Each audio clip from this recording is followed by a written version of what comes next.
Our purpose as a church is to create lifelong followers of Jesus. But in order to fully follow, it's important you learn more about him, that you know him better than ever before. You need to know, what did Jesus teach? What are his commands? What can you learn from Jesus' interactions with people about his character, his priorities, his values, his promises? What does it really mean to follow Jesus? That's why 2015 is going to be a year with Jesus. For the next 11 months, we're going to talk about, learn about, and fall in love with Jesus all over again. I challenge you not to miss a single message. If you have to be out of town, catch up online. Messages are always posted on Monday. Skip one TV show and watch the message. Invest a minimum of 30 minutes a week learning about and knowing about Jesus. A year with Jesus. It's my prayer that a year will lead to a lifetime as a closely devoted follower. Never been a better year to invite people to church. You can be absolutely guaranteed when you bring someone with you, they're going to hear about Jesus, his life, his teachings, his miracles, his commands. And your friends are going to learn what it means to follow him. As we go through this year, I'm going to do my best to help you understand not just what Jesus said, but the context he said it in, what it meant to the original listeners, and what it means to us. And today is one of those moments where something Jesus said means something entirely different when you understand the context. It's one of the most difficult teachings of his entire ministry, but it's absolutely necessary to be his follower. It's a clear command that's followed by a very difficult question. And we begin in Mark chapter 8 and verse 27. And Jesus and his disciples went on to the villages around Caesarea Philippi. Now, if you don't know the history, that means absolutely nothing. For all we know, Jesus and his disciples were just taking a walk around the neighborhood. But a closer look at the historical background lets you know this walk through the villages around Caesarea Philippi is a hugely significant event. It was a 25-mile walk to Caesarea Philippi. This was not an accidental or an on-the-way destination. This isn't, they're going to the market and they passed by. It was a long, intentional trip to Caesarea Philippi, an evil city, built on a cave to worship Pan, the goat god. And for many centuries, men and women went to Caesarea Philippi to have sex with animals and to worship false gods. At one point in history, everyone in the city was required to be naked when they were walking around the city. It was a horrible, evil, sin-filled place. This is the Bible Day capital of idol worship and sexual depravity. And the rock cave that Caesarea Philippi was built on was a large hole in the ground so deep that you couldn't see the bottom, where people threw animal and human sacrifices. And the name of that cave was the Gates of Hades. Good Jewish people didn't go to Caesarea Philippi, but now Jesus took his disciples there. And they had to be wondering, what in the world are we doing? Why are we going to this evil place? What can Jesus be up to? That's the context for Jesus asking this question and the subsequent conversation. On the way, he asked them, "Who do people say I am?" Jesus was a controversial figure. His words and actions upset the religious leaders of the day. At the same time, they energized his dedicated followers. And at this point, there wasn't yet a clear consensus that Jesus was the Son of God. So Jesus asked his disciples, "What are you hearing? Who do people say I am?"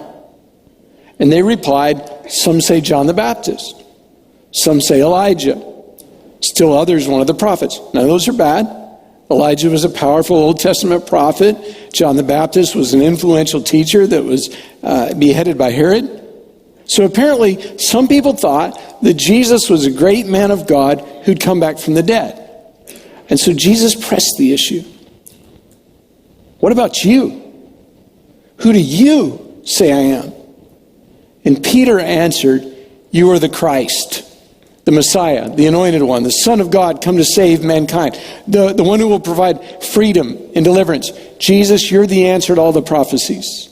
Peter knew Jesus was more than a prophet or a great man, but Jesus was the Son of God. Now I want to switch for a moment to Matthew's telling of the story, found in Matthew 16. It's a famous statement of Jesus that you will see with a completely different perspective now that you understand the context. Jesus replied, "Blessed are you, Simon, son of Jonah. This wasn't revealed to you by man, but by my Father in heaven. And I tell you, you are Peter, and on this rock I will build my church, and the gates of Hades will not overcome it. I will give you the keys of the kingdom of heaven. Whatever you bind on earth will be bound in heaven. Whatever you loose on earth will be loosed in heaven." Now, I've heard this preached for years, that Jesus was talking about the gates of hell not overcoming the church. But remember the context. Jesus took his closest followers to the most evil, depraved place in their world called the gates of Hades. And I picture Jesus pointing in the direction of that cave and saying, "We've avoided this place for centuries, but there's no reason to fear. Even the gates of Hades will not overcome my church. We will even prevail here. No evil people, no evil place can stop the word of God and the work of God." Many people worry that a government, laws, court decisions, or evil leaders will stop the church. It won't happen. It can't happen. No power of Satan or man will defeat the church of Jesus Christ. And Jesus was saying, not even here, the worst place on the planet will prevail against my kingdom. Not North Korea, not Iran, no school or institution or violent religion or corrupt system will win against God's kingdom. You don't have to live in fear. God's kingdom will stand. Now the next verse is kind of curious. Jesus warned them not to tell anyone about him.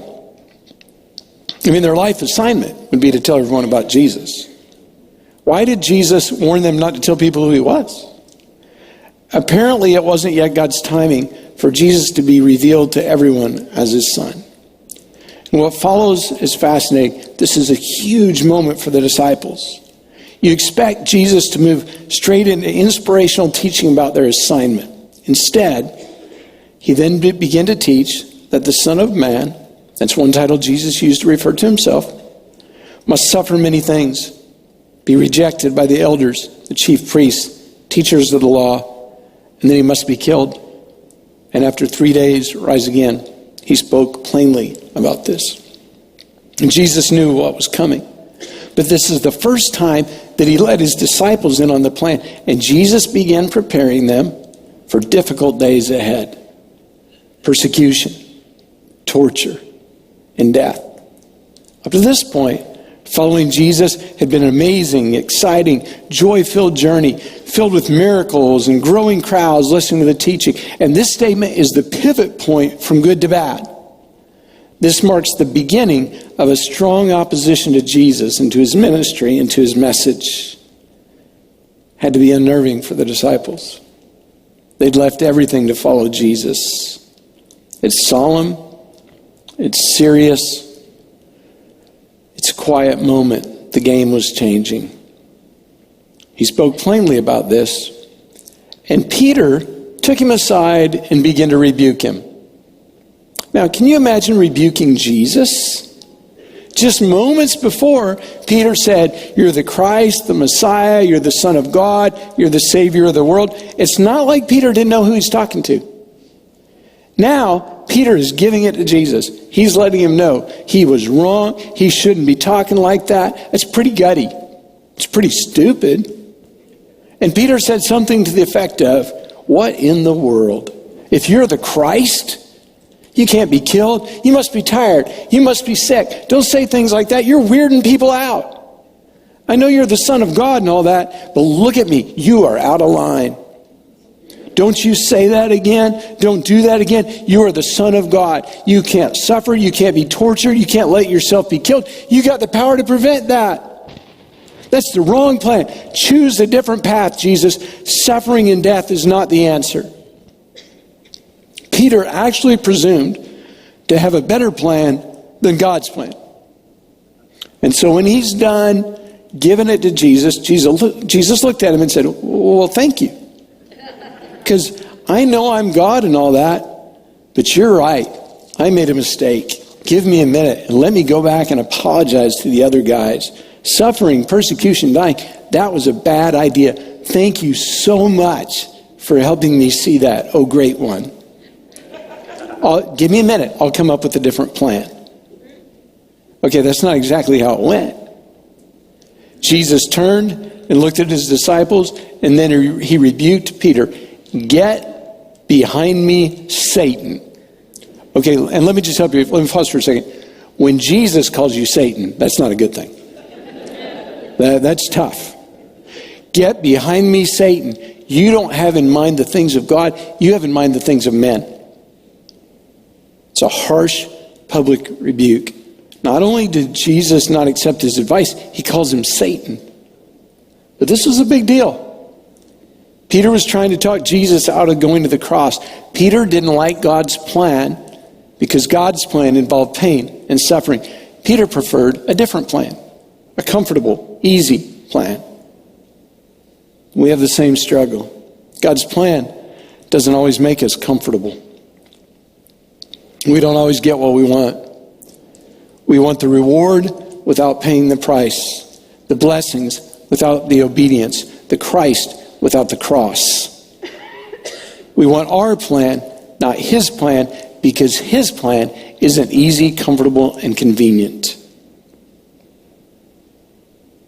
And Peter had to be thinking, sure wish I wouldn't have said that. That didn't go well. But his bold, impulsive, not very well thought out statement led to one of the most powerful passages in all Scripture. Jesus decided to draw the line, what it means and what it takes to follow him, not just for his closest disciples, but for all of us, all his followers. Jesus said, all right, you want to hear it? This is the deal. This is what it takes. It's not going to be easy and comfortable. There's a price. He called the crowd to him along with his disciples. He said, if anyone would come after me, he must deny himself, take up his cross, and follow me. Again, understanding the historical context will make this statement mean even more. When someone was going to be crucified, it was common to require them to carry their own cross. And as they carried their cross to the place of crucifixion, they were mocked and insulted on their way to death. Often they would die before they made it to the place of persecution and crucifixion. And we don't know the exact time, but less than 25 years before, in this very area, thousands of people were killed because they followed a false Messiah. And the uprising was put down by mass crucifixions. Thousands of people were crucified on the hills around that area. And after the crucifixions, the leaders, Herod and Philip, they decided to leave the crosses standing so that people would remember the cost of following someone other than them. We sing songs like, I'll cherish the old rugged cross, and oh, the wonderful cross. We wear a cross around our necks. We put it on top of church steeples. We put it in logos because when we see a cross, we think of Jesus.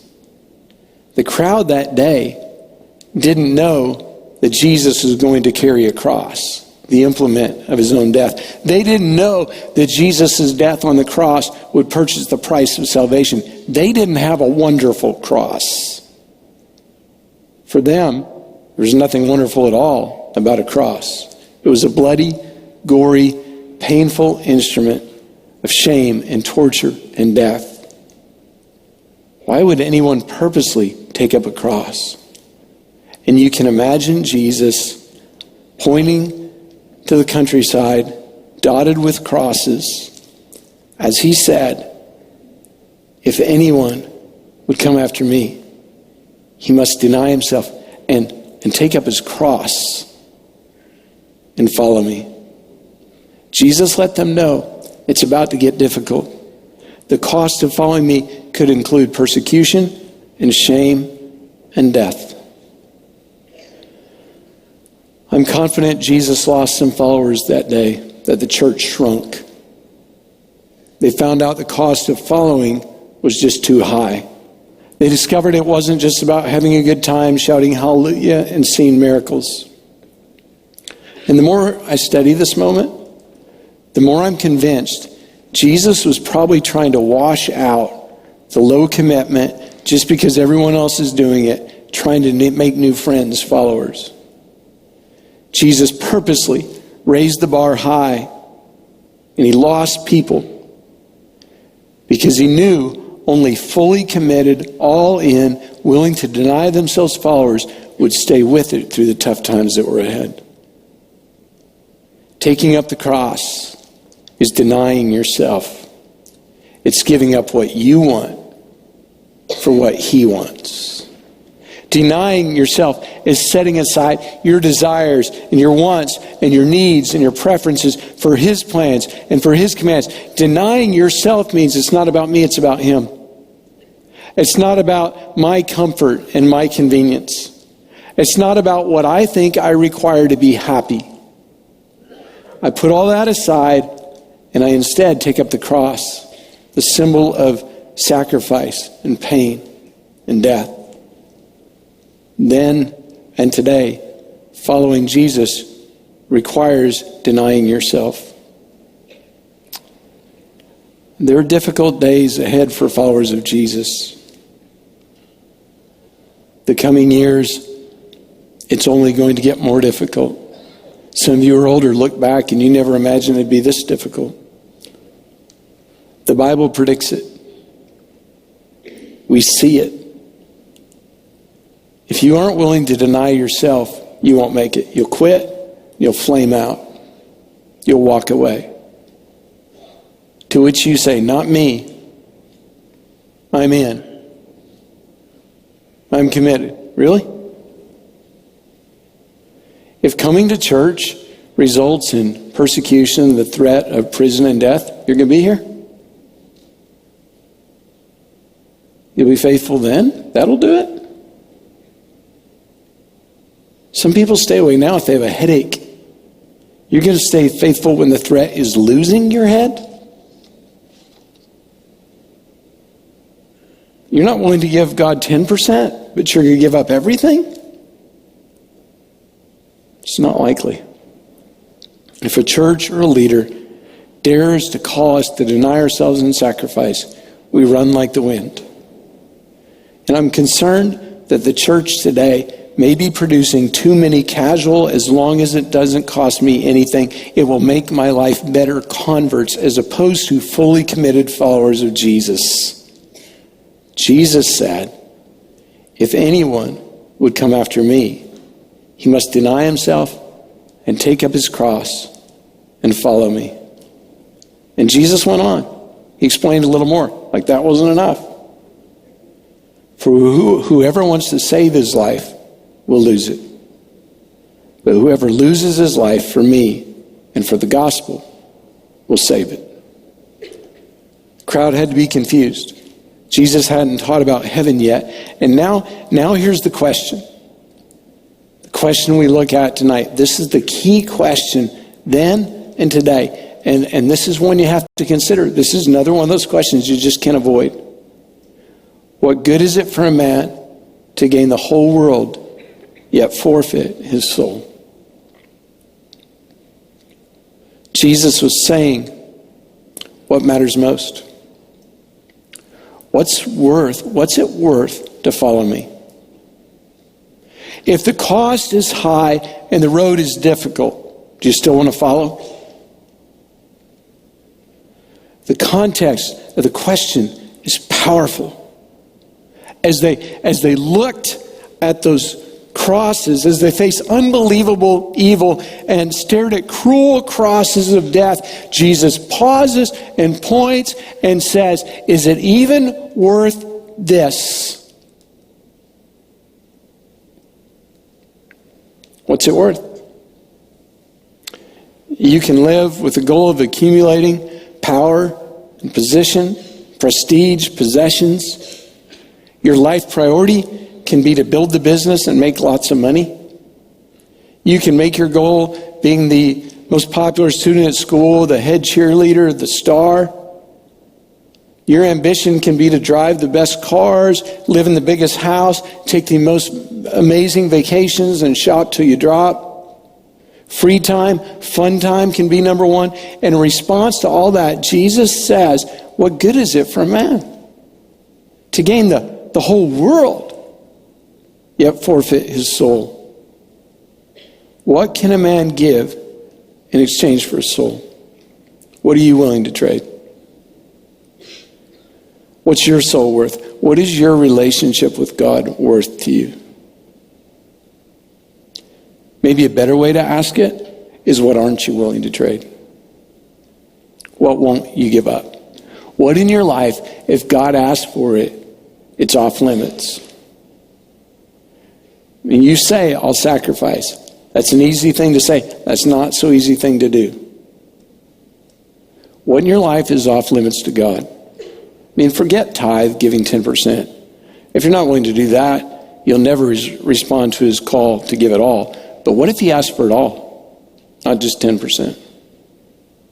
What if God says, I want you to empty your savings account and give it to the kingdom? I want you to sell your lake house. I want you to give up that vacation. What if God says, I want you to give it all? Would you give that for him? What if God said, you're putting other things before me? You're spending more time hunting or playing golf or spending time with family and friends than you're giving to me. I want you to give some of that up. What would you do?